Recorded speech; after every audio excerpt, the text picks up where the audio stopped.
most advanced equity plans. In February, we asked each county to appoint a liaison to our Vaccine Equity Task Force. And in addition to that, we asked them to produce their own equity plans for their individual jurisdictions. Unfortunately, many local governments still have not done so. So the Maryland Department of Health is now requiring county health officers to immediately submit their finalized equity plans no later than Monday, April 5th.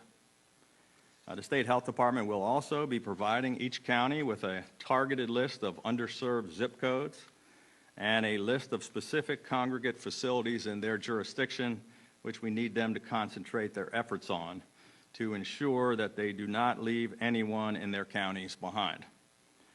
On Tuesday, I had another meeting with the White House Coronavirus Task Force, and as promised, this week we began to see an increased supply of vaccines from the federal government. And the White House has pledged that next week and in the weeks ahead, we should expect to see a similar supply. As a result of the robust infrastructure that we have built, our rapidly accelerating vaccination rate, and finally that critical increase in vaccine supply, we likely will be able to make announcements in the days ahead regarding further acceleration of vaccine eligibility phases. In preparation for that, effective today, we are immediately opening pre-registration to phase 3, meaning all Marylanders age 16 and older. Let me repeat that. As of today, every single Marylander who wants a COVID-19 vaccine can now pre-register for an appointment at a mass vaccination site. Nearly 300,000 Marylanders have already successfully pre-registered, and we encourage all Marylanders to pre-register by visiting covidvax.maryland.gov or by calling the state's COVID-19 Vaccination Support Center at 1-855-MD-GO-VAX. I want to stress that even though we are now opening pre-registration to all Marylanders, individuals who are currently eligible under Phase 1 and Phase 2 but have still not yet been vaccinated will continue to be prioritized. We now have more than 3,000 points of vaccine distribution across the state, including 227 nursing homes and 1,700 assisted living facilities. We've now expanded to 320 pharmacies, more than 100 doctors' offices. We obviously have 38 hospitals and 24 health departments assisting. Last week, we announced the launch of 6 additional state mass vaccination sites for a total of 12, all of which will be open and fully operational in the next few weeks. A mass vaccination site opened in Montgomery County this week, which will transition to a higher volume state-run site. Next Wednesday, April 7th, a mass vac site will open in Prince George's County at the Greenbelt Metro Station in partnership with FEMA. This site will have the capacity to administer up to 3,000 shots per day and will primarily serve Prince Georgians, especially those in underserved zip codes identified by the Vaccine Equity Task Force. Also next week, in addition to Montgomery County, we are opening a mass vaccination site in Baltimore County at Timonium. The following week of April 12th, we launched mass vaccination sites in Frederick County at the Frederick Community College and in Anne Arundel County at the Navy Marine Corps Memorial Stadium. We will also open a mass vac site at Ripken Stadium in Harford County the week of April 19th, and at the Mall in Columbia in Howard County the week of April 26th.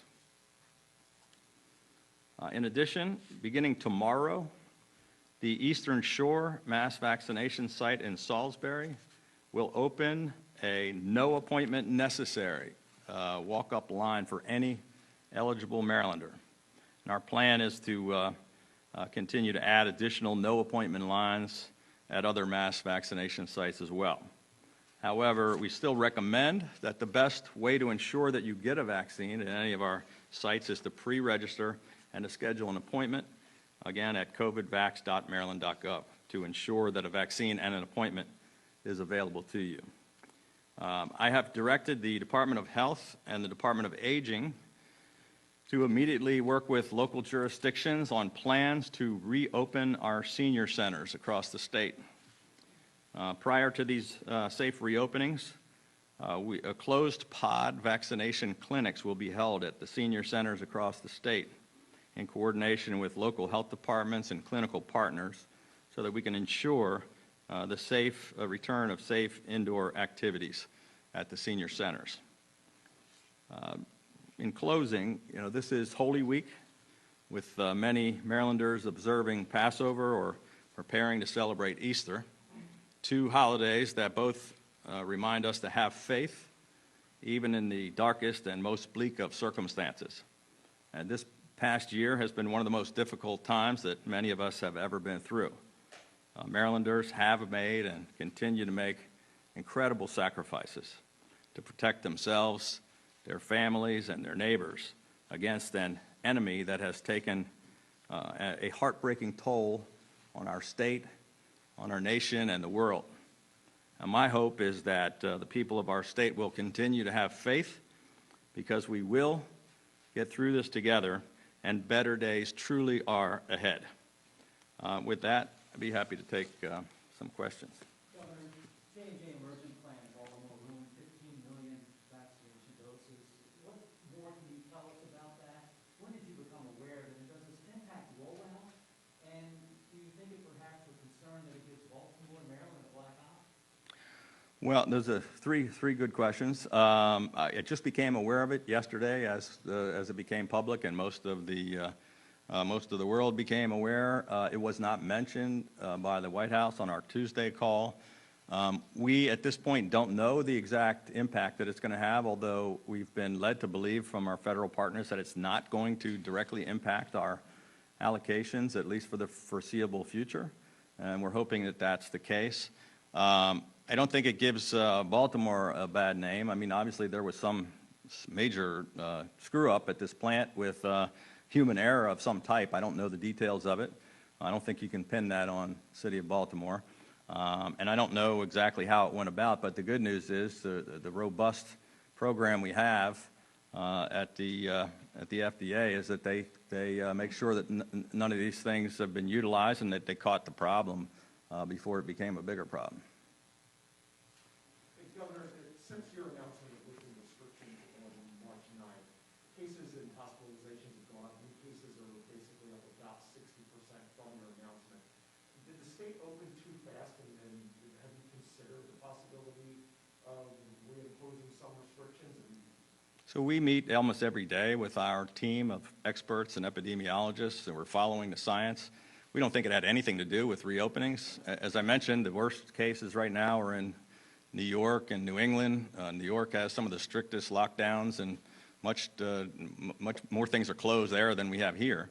Luckily, we're in better shape than all those states. There are, I think, 28 states that don't have any mask mandates. We're not one of them. The Biden administration, you'll notice they came out. They were somewhat critical of states that had removed mask mandates, but they didn't talk about people closing down businesses. Our indications are that these variants are much more contagious. That's why it's spreading across the country. We are better than most of the country. We're better than the region, but we're concerned about the variants. But it doesn't have anything to do with the openings. With the expansion of vaccination, walk-ups in Salisbury, which I guess would do in part because you're not getting a lot of appointments down there. But we spoke the other day in Hagerstown, and you said Memorial Day. Where do you see, how fast do you see this progressing now that we move through these vaccinations? I think we're going to move pretty fast. And so, we now, I didn't see today's numbers. Yesterday, we had administered 99.6% or 99.4% of every vaccine that we had received. I think it was #1 in America. It's up there. We can't go any faster than that. But if they keep getting us more, we will keep giving them all to someone. That's why we've got, I think, the most robust, most dispersed plan with the 3,000 points of distribution. I don't think there's a much larger state that has 12 mass vac sites, the FEMA site. I mean, we're attacking it from all directions. I believe that as long as they can continue to provide the supply, which we're being promised, but we have no control over, that we will be able to, finish as many vaccines as we can possibly get done by the end of May. One more thing. Dr. Redfield endured some criticism this week for comments he made on CNN about the lab and the origins of this thing. What do you think about his comments, and where do you stand with him? And what do you say to those who criticize him? Well, and so I think some of the people that criticize him had not seen the comments, and they jumped to conclusions. Quite frankly, I watched the entire CNN 2-hour special and the 60 Minutes program that was before that on Sunday night. Dr. Fauci, the former head of the World Health Organization, the Biden administration, most world leaders are echoing pretty much exactly what Dr. Redfield said. He said nothing whatsoever that was inflammatory. He said it was his personal opinion. He's one of the most educated experts on virology in the world. I've been running the CDC. He has much more information than I do. But for people to play politics and attack him for giving his professional opinion, which I thought he did a very good job of explaining, and everyone on CNN agreed with, Sanjay Gupta and everybody else that was on the show. Nobody thought it was in any way inflammatory. And for people, this is a very serious problem of Asian hatred and violence that I'm very much aware of, having a wife and 3 daughters and 4 grandkids. I've been one of the leaders speaking out. For them to equate him giving his professional opinion with people attacking Asians, it was outrageous and disgusting, in my opinion, political nonsense, and they should probably apologize to Dr. Redfield. Governor, I just want to clarify one thing that was asked. Was the opening of the site in Wacomico, the mass vaccination site, to walk-ups, is that because there was trouble filling appointments there? And was there any consideration that you were reallocating some of those doses, or what was it? So we allocate every single week exactly where we need to go with exactly how many we need. We've said, and you guys will go back, I said at some point it's going to change over from people saying we can't get an appointment to we're going to have too many vaccines and we're going to be looking for people. The Eastern Shore was desperately looking for a mass vac site. We opened one. We have plenty of capacity, and so we're filling that capacity with people from wherever the state without appointments, and that's all part of a plan that makes sense. But all of our mass vac sites are going to first be busy and then slow down to the point where our goal is to put ourselves out of business. Our goal is not to have huge lines at 12 mass vac sites forever. Our plan is that everybody's going to have a vaccine like we did with people over 65. Right now, it's really slowing down because 75% of the people have been vaccinated. The other 25%, we either haven't found them or reached them, or they don't want a vaccine. So that's why we're opening faster. We're going to continue to make those decisions every day about allocations, about openings, until we can't find another person that wants one. But I think when it gets to the point where you can go to any doctor's office and any pharmacy and there are thousands of places to go, you're going to see less and less demand on all these mass vac sites. We'll keep reducing supply as needed, and if there's no need, we'll close them and move on.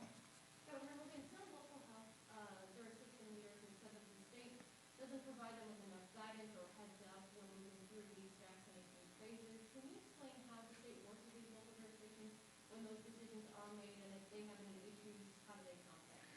Our health department talks to their health officers nearly every single day. We have weekly meetings, and we inform them just as soon as decisions are made. When we announce something, that's how they get the announcement. And those things change from day to day. We're trying to get them to keep up. Governor, part of the capacity at Salisbury may rely on all sorts of social media, listservs, Nextdoor, Facebook, and there's a lot of people and residents of the DC in particular who have been signing up and driving all the way to Salisbury. And Great. recommending to other DC residents to go get vaccinated there. What is your message to people outside of Maryland eagerly coming to these mass vac sites to take shots? Well, first of all, I think it's great for people all over Maryland to drive to Salisbury to get vaccinated. We want to encourage far more people to do that.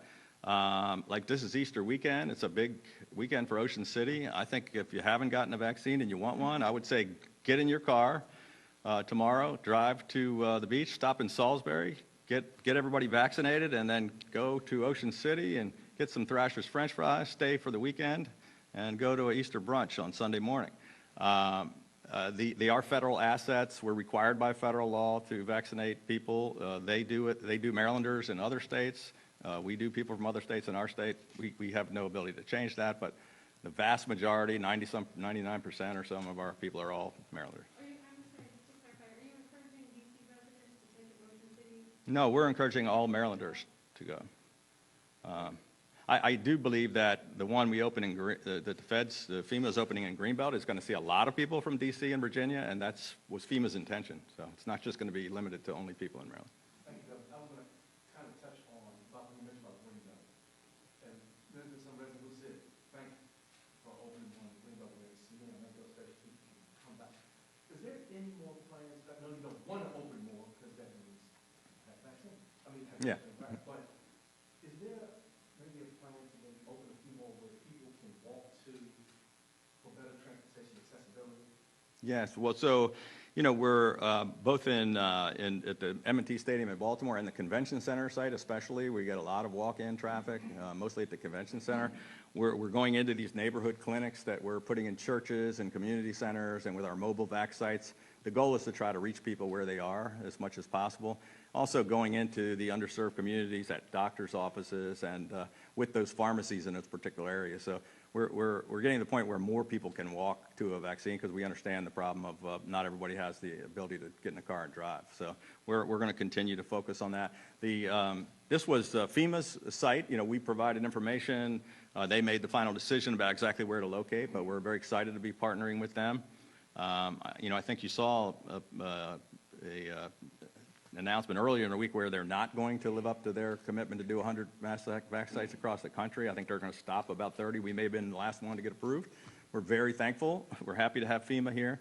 It's going to be another kind of tool in our arsenal to try to reach people, and I like the fact that it's on a metro stop and accessible by metro trains and buses. Governor, you made a number of announcements regarding the expansion of eligibility and opening up pre-registration. We just entered phase 2B. One of the things that I noticed was not listed was the opening completely of phase 2.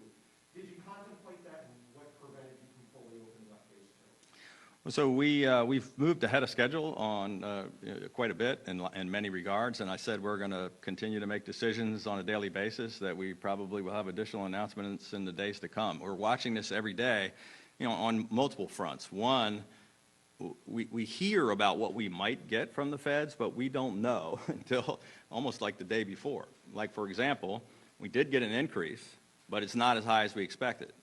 We thought it might be 90,000 more, and it was like 30,000 more because there was a little bit of a fluctuation. We got more J&J, but less of the other two. So we don't want to make decisions based on false numbers, and we also don't know the exact uptick. We know how many people are in each category, but not how fast they're going to get it. We don't want any vaccines sitting on the shelf, and we don't want to promise people they can get a vaccine if we don't have one. And so that's why we're looking at it every day, and we have and we'll continue to make adjustments, you know, every couple of days if we need to. Last question. Just a couple of things. So you didn't get the 340. I'm curious what that number is for the 340,000. And I think we're at 372,000. It was just that we expected close to maybe 89,000, maybe of one, and it turned out to be $30,000 net increase, 30,000 increase over last week. so recently I had the privilege of being able to pre-register someone near me, and I got an appointment almost immediately the next day. Right? Is demand declining? Yeah. What's the correlation between declining demand and increased supply that's allowing you to move forward, and are you concerned about the declining demand? No, I'm really excited about that because, you know, I've been saying since January, you know, people were all over me about nobody can get an appointment. You know, you guys were, you know, everybody was, I was like, we can't make an appointment for a vaccine we don't have. When the supply comes, and we've built all this, we're going to have the opposite problem. We're going to have too many vaccines, too many appointments, and not enough people. We're now getting towards that point, which is why we keep opening to larger and larger groups. But the fact that we've done 2.7 million. We're going to be, you know, a few days, we're going to hit 3 million vaccines.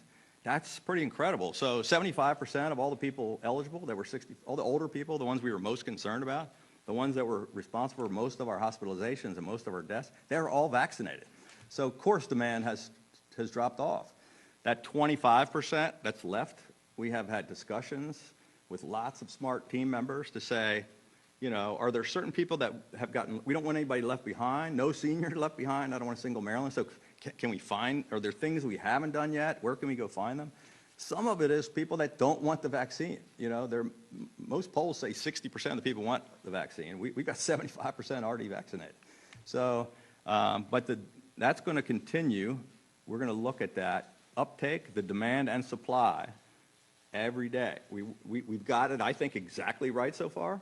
There are some states that are completely overloaded. They open it up too fast with no vaccines. There's other people that are, you know, I think we've got, you know, we're working on it from every angle. And I'm not saying we're the smartest people in the world, but we're watching it very closely, and we'll make a move one way or the other based on the facts. Thank you. All right, thank you.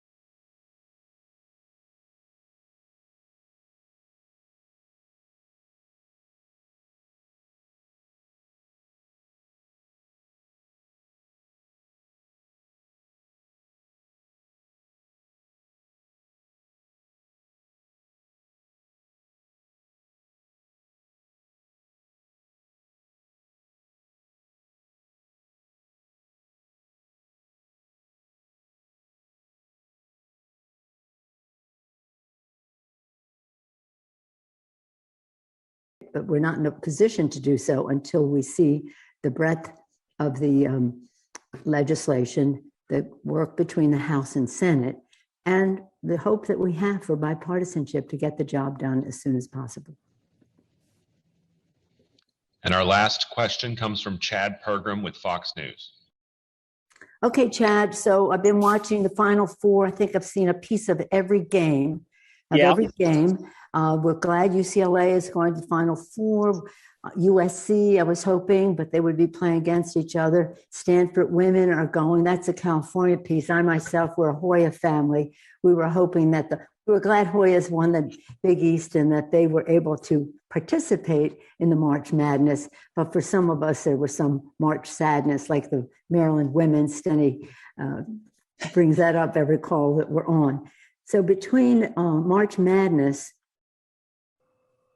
and the deep sadness of the George Floyd trial, it has been quite a time. And of course, we have to stay focused on the day job. But Chad and I have a conversation going about sports. What do you got, Chad? Right. Well, I was thinking UCLA because Mick Cronin used to be the head coach at the University of Cincinnati, just down the road. But that's where they got him. You're right. Yes, that's where they got him. Yeah. Absolutely. Now, I have a question. You know, we hear a lot about the infrastructure bill and talking about green energy and green jobs and things like that. And in your remarks earlier, you said that sometimes when people hear the word green, that frightens people. And sometimes that's going to be the resistance to this piece of legislation. Why, in your mind, when they hear that word green, why does that frighten people? And how could that potentially undercut this bill? Well, the people I was referring to are the people who are in the pocket of the fossil fuel industry in the Congress of the United States. They know that we have to go forward with resilience and sustainability as we build our infrastructure. We would be a delinquent in our duties, derelict in our duties, if we started to build infrastructure a la 20, 30, 40 years ago. We're about the future. So what the people I was referencing are the members of Congress who, again, defy science and governance. Science says that we need to address the climate crisis. Governance gives us some path to do that.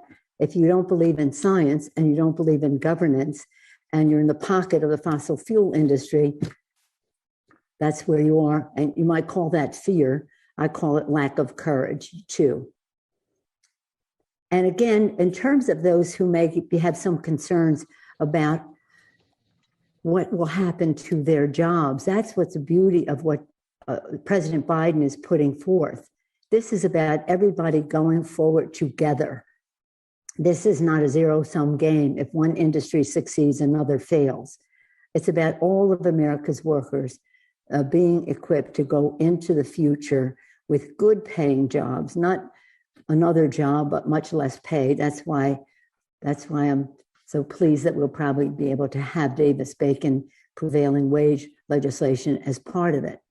So for those in the community who may have some concern about what saving the planet might mean to their livelihood, we're all in this together, and we're not going forward without them. It is a path forward that is for our entire country, and that's what's so great about President Biden. He's a unifier.